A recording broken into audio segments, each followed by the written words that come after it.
Chapter 35. Dad drove me home after soccer tryouts. He had shown up when they ended, like he'd never had any doubt I would go try out.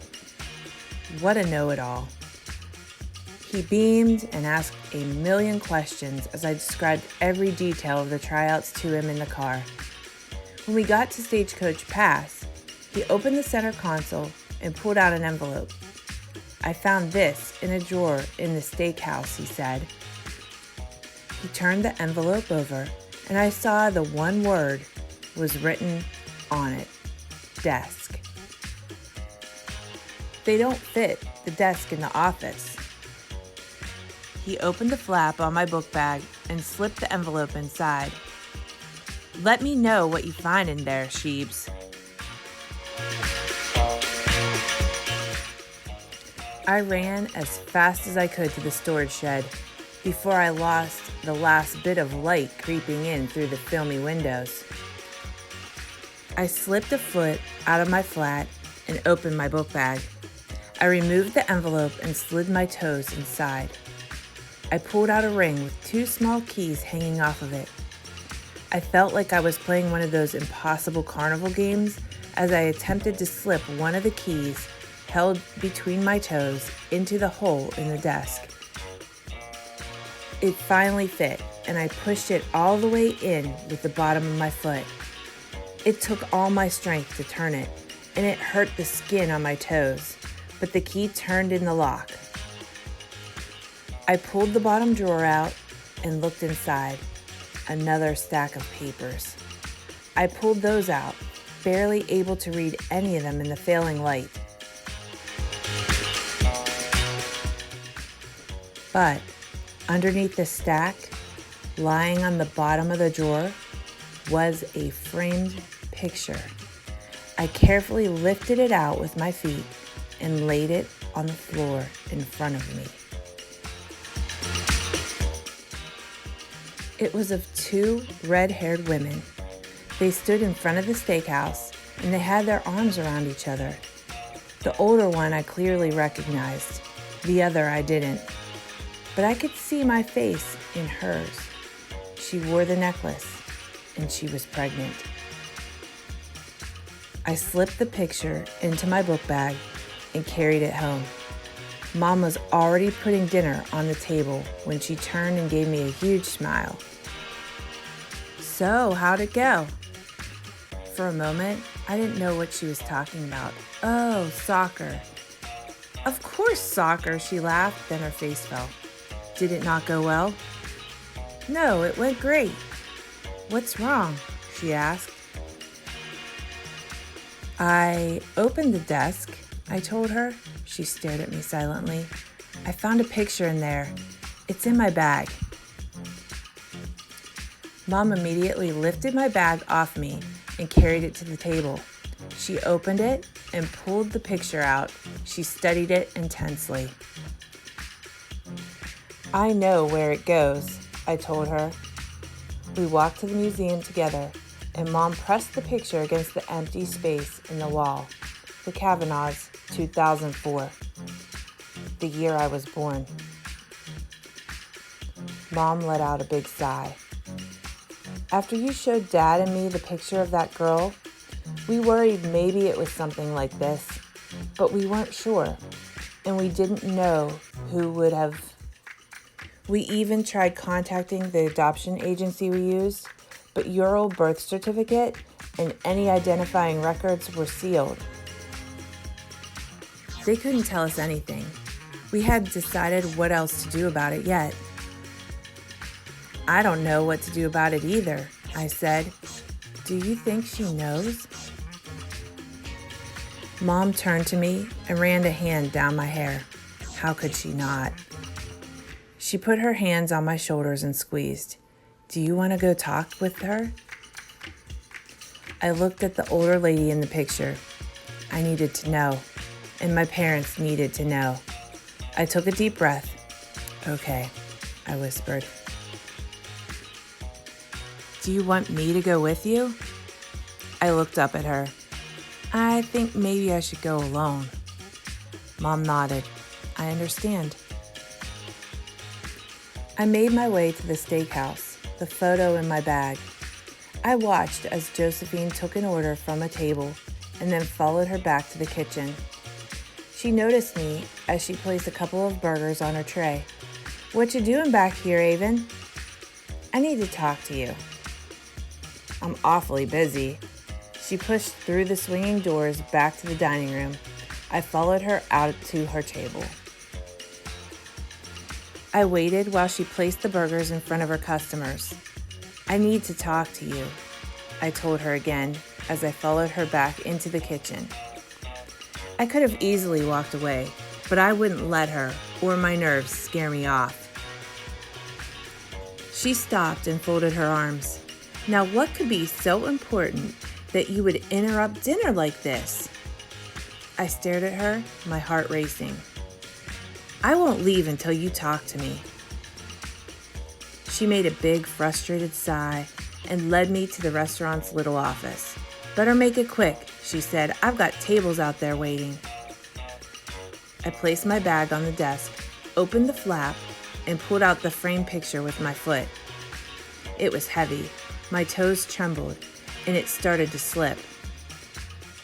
Josephine reached out and grabbed it before it could drop. She slowly turned the picture over in her shaking hands. "I know you know her," I said. "Please tell me the truth." "Yes," her eyes filled with tears as she stared down at the photograph. "I do." This was taken the year I was born, and I found another picture when she was my age. She looked just like me. "She's my mother, isn't she?" Josephine nodded. "And you're both Kavanaughs," I said. She nodded again. "Yes," she whispered. "She was my daughter." "That means you're my grandmother?"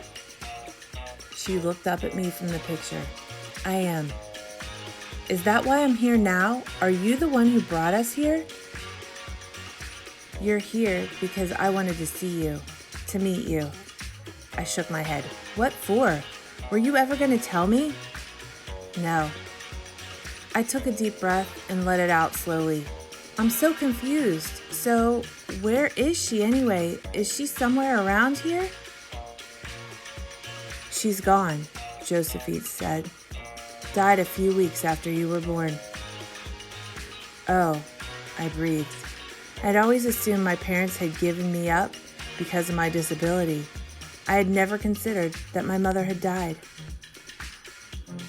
I told her it was too soon to do a show, but she wouldn't listen to anyone. No one ever told her she couldn't do something. She wiped her eyes. "No, sir," she added in a whisper. "We think she had a dizzy spell because it was so unlike her to fall off the horse like that." I bit my lip. "I'm sorry." Josephine shook her head and waved a hand in the air. "What about my father?" I asked. Josephine shrugged. "Don't know. Avon never told me who he was. You see, she always wanted a baby, but never did find anyone she wanted to marry. She was getting older, and I guess she decided to take things into her own hands. She said I did it all on my own, and she could too. She was always like that. Take charge, do everything on her own. No one tell her otherwise. She's the one who named you Avon." Josephine laughed. She said, "Men do it all the time. Why shouldn't her daughter be Avon too?" She was a firecracker. When she died, I didn't know what to do. I was getting on in years already and had this park to look after. I didn't think I could provide the attention and care a baby like you needed. So I thought it would be best to let a nice family adopt you. "So you just let me go?" I said. "Yes." "Into the foster care system for 2 years?" Her eyes filled with tears. "I didn't think that would happen. All I thought was that a nice, loving family would want to adopt a baby like you." "A baby like me," I repeated. She shook her head. "Oh, I'm saying everything all wrong." I sighed. "It doesn't matter now. You were right. A nice, loving family did adopt me, and that's all that matters. So how'd you find us anyway? Well, I never could stop thinking about you, wondering how you was doing. She looked down at the desk, her cheeks turning pink. So I hired someone to find you some years back. She looked up at me like she was checking on my reaction and then looked away again. He's been giving me regular reports about what's been going on with you. So you've been stalking us? I cried. No, not stalking, just checking to make sure y'all was okay. That's how I found out your daddy had been out of work for a while and y'all was about to lose your house. We were? I asked, surprised at the information. Of course they didn't tell you. They're good parents. Yes, I said, yes they are. So I got this plan forming in my head to ask your daddy to apply for this job. I hadn't been managing the park for years. I just couldn't do it after... She looked down at the picture. Anyway, I prefer to be in the restaurant just working, keeping an eye on things. Sort of secret-like. My old park manager didn't have anything under his hat but hair. So I was relieved to see your daddy had worked as a restaurant manager. I thought it was worth a shot. I didn't know if he'd apply. I'm glad he did. How come he doesn't know you're the owner? Oh, I go by Joe Kavanaugh for all my business dealings. But around here, I'm Josephine Oakley. Gives me an air of mystery, don't you think? I stared at her, not exactly sure what to think. If they all knew who I was, they'd be bothering me about every little thing like they used to. I just couldn't handle that anymore. Only my accountant Gary knows the truth. I prefer it that way. She ran a hand through her dyed red hair. And Henry, but his mind's going. No one else around here worked back when Avon was here, and I thought I did a good job of making sure no one would ever know who I was. She smiled at me. I should have known. You'd figure it out, smart as you are, just like her. I took a deep breath. So what now? Do you expect me to call you Grandma or something?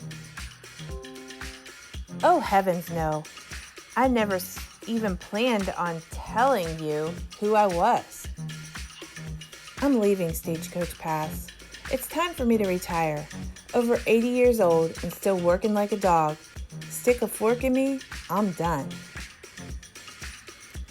Where will you go? The Golden Sunset Retirement Community about 5 miles from here, she nodded. Yeah, they have a swimming pool and mediocre cafeteria food. I guess it'll do. She stared at me. I don't expect you to want me in your life. I'm just glad to know y'all are doing okay now. What are you going to do with Stagecoach Pass? I asked, worried my parents would be left without jobs again. Well, it's yours. I stood straight. What do you mean? I mean, you own it. Right now, it's under your parents' control, but when you turn 18, it's all yours to do with as you please. Are you serious? She nodded. You're my only family. It's all I can do for you. This land is worth a lot of money. I stuck my chin out. Maybe I should just sell it and leave. You can do that if that's what you want. I was quiet for a moment. No, I don't think I will. I kind of like it here. Avon liked it here too. You know, she used to play the guitar and sing. She used to do shows here for people. I play the guitar too. She smiled. I'm not surprised. So Avon, she was a performer? Oh yeah, she didn't just sing with the guitar. She rode horses in the rodeos. She loved being the center of attention. Tell me something else about her. Josephine grinned. She loved tarantulas. Wow, I cannot believe it. Mystery solved. What do you think about that? And then read the next chapter and tell me what you think about her and Connor and what happened. Read chapter 36 independently and then add to the discussion.